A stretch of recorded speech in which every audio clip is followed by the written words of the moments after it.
हम अपनी रहनुमाई के लिए कुरान रखते हैं और वफादारी वतन से हो यही इस्लाम कहता है। वफादारी वतन से हो यही इस्लाम कहता है। हम अपने दिल के हर गोशे में हिंदुस्तान रखते हैं। हम अपने दिल के हर गोशे। अभी आप हजरात के सामने मौलाना जियाउद्दीन जिया जो अभी आप हजरात के सामने हिंदुस्तान की सरजमीन की, हिंदुस्तान की पाक सरजमीन की तारीख को रोशनास करा रहे थे। यकीनन अगर ये कहा जाए कि गैर कौमों ने इस हिंदुस्तान को अपने खूने जिगर से सींचा है, अगर ये कहा जाए कि सिर्फ मुसलमानों ने अपने खून जिगर से सींचा है, तो ये तारीख नामुकम्मल है, तारीख ये नाक़िस है। बल्कि इस मुल्क को परवान चढ़ाने के लिए हिंदू मुसलमान एक साथ जमा होकर के तब ये हिंदुस्तान बनता है जाकर के। अगर ये कहा जाए कि हिंदुओं ने सिर्फ आज़ाद कराया है, तो ये भी एक तारीख नामुकम्मल है, ये नाक़िस तारीख है, ये नाकाम तारीख है। बल्कि हिंदू और मुसलमान ये दोनों का मुल्क है। इस मुल्क से हमको मोहब्बत करनी चाहिए। अस्सलामु अलैकुम वरहमतुल्लाहि वबरकातुहू।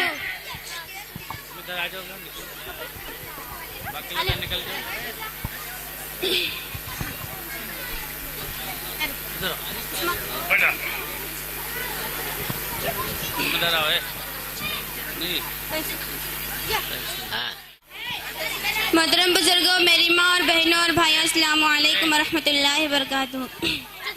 बेटियां हमारे घरों की रौनक और जीनत है। बेटियां तो अल्लाह की रहमत है। बेटियों ही से हमारी शान है। कल की बेटियां आज की माएँ हैं और आज की बेटियां कल की माएँ हैं। बेटियों ही से मर्दों की निगहबानी है। बेटियों ही से चल रहा ये जहां है। मगर अफसोस कि हमारा समाज बेटियों की कदर नहीं करता। आइए अब आपको एक ऐसे घर में ले चलते हैं जहां बेटी के पैदा होने पर बाप इतना गुस्सा हुआ कि अकेली माँ और बेटी को अस्पताल में छोड़कर चला आया। बेचारी कमजोर माँ अपनी बेटी को लेकर तन्हा घर पहुंचती है।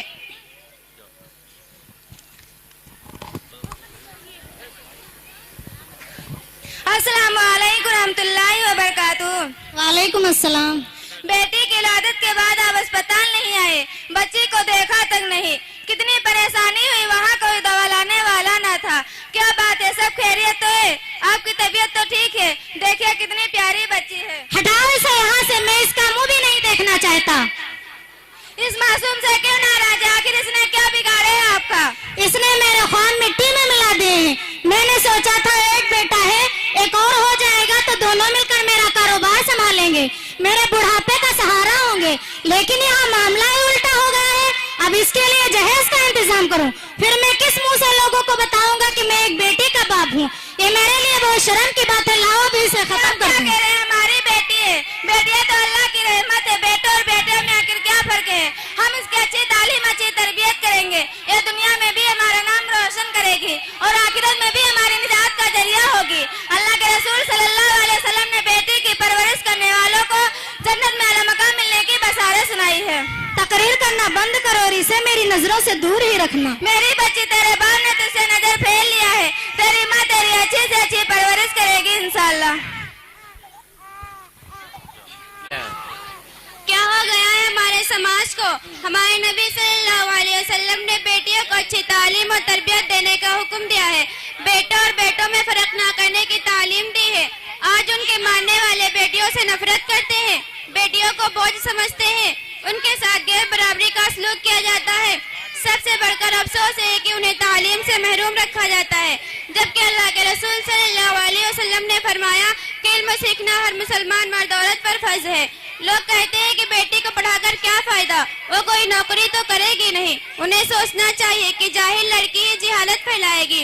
वो ना अच्छी बेटी, ना ही अच्छी बीवी और ना ही अच्छी माँ बन पाती है। अच्छी लड़की एक अच्छा मुआशरा बनाती है। आइए अब आपको फिर उसी घर में ले चलते हैं। वो बेटी जिसको माँ अपनी गोद में लेकर घर में दाखिल हुई थी, अब वो 5 साल की हो गई है। बेटे के दाखिला के लिए मैंने आपसे कहा था कि इसका दाखिला इस्लामी मदरसे में करवा दे, लेकिन हमने उसका दाखिला किसी अंग्रेजी स्कूल में करवा दिया। मुझे इसके असरात कुछ अच्छे नहीं दिखते हैं। नाफरमानी करता है, बात बात पर गुस्सा करता है। इस्लामी मदरसे में पढ़ता, कुछ दिन को सीखता और वालिदैन की इज्जत करना सीखता। तुम्हारी जितनी अकल है उतनी ही बात करती हो। मदरसा में पढ़ाकर जिंदगी बर्बाद करनी है क्या? स्कूल में पढ़कर एक बहुत बड़ा आदमी बनेगा और मेरा कारोबार संभालेगा। लड़के के बारे में जो मर्जी थी आपने किया। अब बेटी 5 साल की हो गई, अब उसका भी दाखिला करवा देना चाहिए। मैं चाहती कि उसका दाखिला मदरसा नूरुल इस्लाम में करवा दिया जाए। वहाँ बहुत अच्छी तालीम होती है। अरबी उर्दू के साथ साथ वहाँ हिंदी अंग्रेजी की तालीम होती है।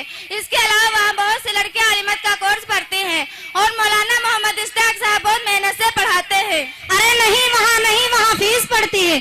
मेरे पास इसके लिए फिजूल पैसे खर्च करने के लिए नहीं है। और फिर लड़की ही तो है, तो क्या जरूरत पढ़ाने की? ना इसे कोई नौकरी करनी है और ना ही बिजनेस। अगर पढ़ाने का ज्यादा शौक हो तो किसी सरकारी स्कूल में डाल दो। क्या हो गया है आपको? कपड़े और खिलौने और मानने में तो आप नाइंसाफी करते ही हैं। लड़के की पढ़ाई में हजारों खर्च करते हैं, लड़की पर 100 रुपये भी नहीं। अल्लाह के रसूल सल्लल्लाहु अलैहि वसल्लम ने लड़के और लड़कियों में फर्क करने से मना किया है। फिर तुम्हारी तकरीर शुरू हो गई। मैं कुछ नहीं कर सकता। अगर तुम्हारी बस में हो तो तुम इसको पढ़ा लो। मुझे आपका चैलेंज मंजूर है। मैं अपनी बच्ची की जिंदगी संवारने के लिए खुद ही मेहनत करूंगी, लेकिन दीनी व असली तालीम जरूर दिलाऊंगी। ये साबित करूंगी कि बेटियां बेटों से कम नहीं होती हैं। जब तुम्हें कर लेना तो मुझे बता देना। हमारा समाज औरत को ही कारत की नजर से देखता है। औरत को अदना कमजोर समझा जाता है। लेकिन जब हम दौरे नबी और दौरे सहाबियात में जाते हैं तो पाते हैं कि सहाबियात ने जिंदगी के मैदान पर नुमायां किरदार अदा किया है। औरत जब एसार कुर्बानी के दर्जे पर जाती है तो खदीजा रज़ियल्लाहु ताला अन्हा कहलाती है। फज़्ल हक के मैदान में कदम रखती है तो आयशा रज़ियल्लाहु ताला अन्हा कहलाती है। हया वफा को जब अपने दामन में समेटती है तो उम्मे अम्मारा बनकर फिरती है। जब हया वफा को अपने दामन में समेटती है तो फातिमा रज़ियल्लाहु ताला अन्हा कहलाती है। इस औरत ने भी अपने शौहर के चैलेंज को कबूल किया। इसे 20 साल गुजर गए। माँ ने बड़ी मेहनत करके अपनी बेटी को पढ़ाया। आज वो लड़की आलमा होने के साथ साथ डॉक्टर भी है। वो बेटा जिसको बाप ने बड़े नाज और नाम में पाला था, वो अपने बाप के साथ बदतमीजी से पेश आ रहा है। आइए चलते हैं उसी घर में जहाँ बेटा अपने बाप के साथ बदतमीजी से पेश आ रहा है। जरा एक गिलास पानी ला दो, बहुत जोर प्यास लगी है। अब्बू आप खुद ही लेके पी लो, मुझे डिस्टर्ब मत करो। हेलो, कोई घर में है? दरवाजा खोलिए।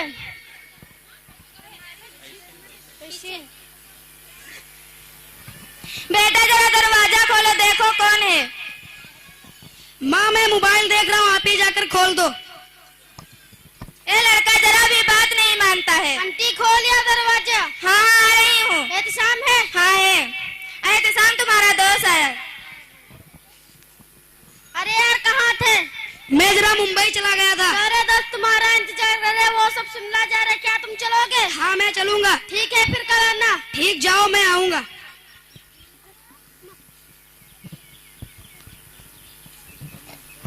क्या बात है, आप बहुत सुस्त बैठे हैं? मैंने बहुत गलत किया इसे अंग्रेजी स्कूल में पढ़ाकर। क्या बात है, कोई बात हो गई है क्या? कल जब मैं बाजार गया तो वहाँ मेरा बेटा अपने दोस्तों से बातें कर रहा था। मैंने कहा बेटा घर चलो, तो उसने मुझे झिड़क दिया। और जब दोस्तों ने पूछा कि ये कौन है तो उसने कहा ये मेरा नौकर है। तब से मैं बहुत परेशान हूँ। इसीलिए मैंने आपसे कहा था कि ऐसी दीनी तालीम दो ताकि अच्छे इखलाक वाला बने। गलती हो गई, मुझे माफ करना। अब्बू मुझे 50,000 रुपया चाहिए। किस लिए चाहिए? कौन सी जरूरत आ पड़ी? मुझे दोस्तों के साथ शिमला जाना है। अभी अभी तो तुम मुंबई घूम के आए हो। जाते वक्त 50,000 ले गए थे और वहाँ से भी 50,000 मंगवाया।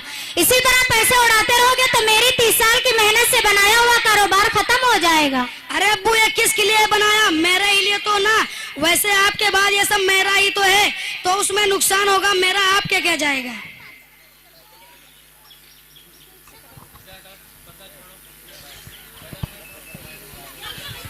एहतिसाम तुम्हारे अंदर जरा भी शर्म बाकी ना रही। तुम आज माँ बाप के सामने सिगरेट पीने लगे। माँ आप भी दकियानौसी औरत है। मैं अब बच्चा नहीं हूँ, बड़ा हो गया हूँ। जैसा चाहूँ वैसा इस्तेमाल कर सकता हूँ, उसका मुझे हक है। जो तुम्हारा दिल चाहे करो, लेकिन माँ बाप का एहतराम तो सीख लो। अपनी बकवास बंद करो। अब्बू मुझे पैसे चाहिए, शाम तक पैसे जमा करना है, गए नहीं तो दोस्तों के ग्रुप में शामिल नहीं हो सकता। अब फुजूल उड़ाने के लिए तुम्हें फूटी कौड़ी भी नहीं मिलेगी। अब मैं कमजोर हो गया हूँ, तुम अपनी आवारगी छोड़कर मेरे कारोबार में हाथ बटाओ। मुझे आपके काम से कोई लेना देना नहीं, मुझे बस पैसे चाहिए। दूर रहो, कहा ना तुम्हें फूटी कौड़ी भी नहीं मिलेगी। अरे बुढ़े पैसे तुझे देने ही पड़ेंगे, चाहे जो हो जाए पैसा तुम्हारा बाप देगा।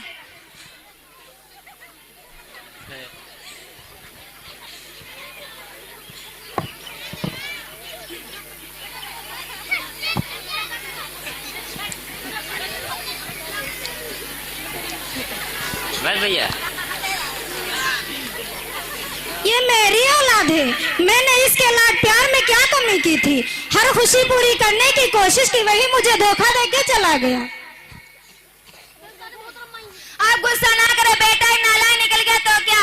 आपकी बेटी तो फरमा बरदार है, जो आपसे बेपनाह मोहब्बत करती है। मेरा ये बेटा जिनके ऐश और आराम के लिए मैंने सारी चीजें फराहम की, उसका मेरे साथ क्या सलूक है। अरे अरे क्या हुआ आपको, आप ठीक तो है?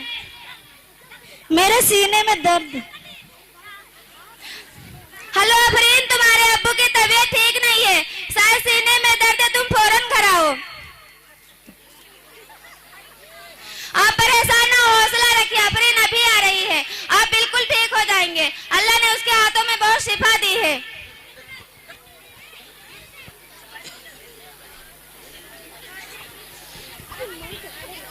क्या हुआ अब्बू, आप ठीक तो हैं? परेशान ना हो, अभी परेशान ना हो, बस एक इंजेक्शन में इंशाल्लाह ठीक हो जाएंगे।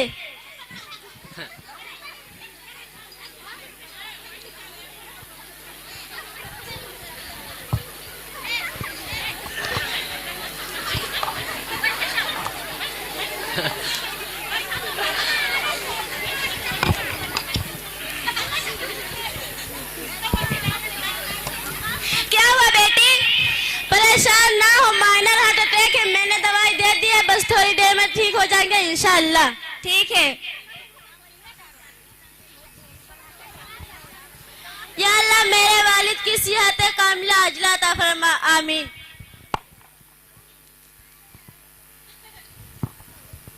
बेटी मुझे माफ कर दे बेटी, मैं तेरा गुनहगार हूँ। अब्बू ये आप क्या कह रहे हैं, आप आराम करें। बेटी मैं तुमसे शर्मिंदा हूँ, मैंने हमेशा तेरे साथ ज्यादती और नाइंसाफी की, और मैंने तुझे तालीम से भी महरूम रखना चाहा, लेकिन तूने आला तालीम हासिल करके मेरी इज्जत बढ़ाई। अब्बू मैं आप ही की बेटी हूँ। बेटी मैं तुझे बाइफ़-ए-आर समझता था, पर जब लोग तेरी काबिलियत और दीनदारी की तारीफ करते हैं तो मेरा सर फख्र से ऊंचा हो जाता है। ये सब उस तालीम और तरबियत का नतीजा है जो मुझे बचपन में अम्मी से मिला और मदरसे से सीखा। मैं तुम्हारा भी मुजरिम हूँ, मैंने हमेशा तुम्हारी दिल आजारी की, लेकिन तुमने साबित कर दिया कि तुम सही थी और मैं गलत। मुझे माफ कर दो। अब्बू आपको आराम की जरूरत है, आप आराम करें। रहमतुल्लाहि व बरकातहू।